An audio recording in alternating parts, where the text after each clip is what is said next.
Sumter, thank you very much. What a wonderful turnout. I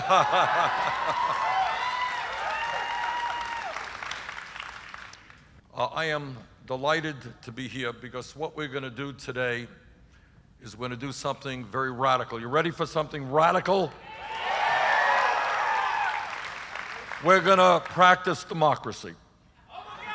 I know, all right, it's a pretty radical idea, but what the heck? Let's talk about that. Who wants to talk about voter suppression in South Carolina? What is in fact going on? What is its impact? Well, we have no fraud here. We have had none. It's a Republican scheme and scam to limit the people who vote. They'll allow a government ID as long as it's their government ID. I mean, we have state-supported schools, Carolina, Clemson, and yet you can't use your student ID. It's not only that our voter turnout as a nation is lower than many other countries. How we register people is much more difficult and cumbersome than in many other countries. I mean, where we should be is if you're 18 years of age, you're registered to vote. End of discussion. And we're going to work on that. Thank you so much for coming.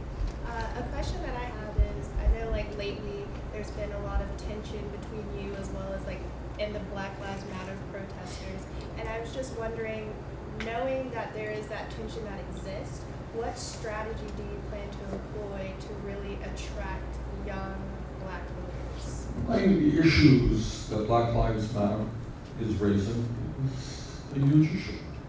It's a huge, huge issue. And the issue is that the American people, Black and most whites, are sick and tired of seeing videos on television of unarmed, innocent African Americans being shot, being dragged from their cars in ways that white people would not. This is a huge issue that has to be addressed.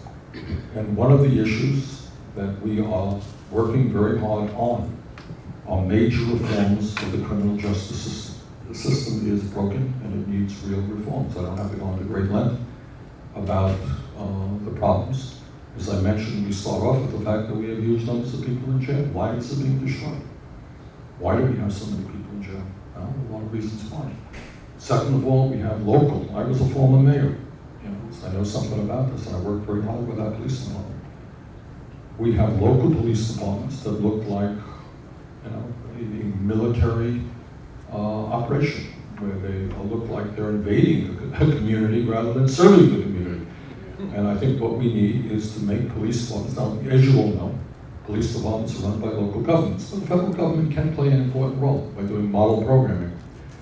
When I was mayor, we tried to move toward community policing, where we should have police departments whose diversity reflects the diversity of the community. That's number one. Number two, what a good police department is about is one in which people trust the police, not see them as oppressors. Thank you, Charleston, for this turnout. And let me tell you, you are a loud crowd.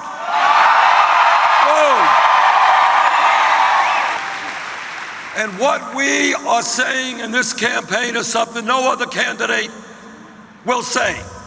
And that is, we cannot bring about the kind of changes that we need in this country unless there is a political revolution.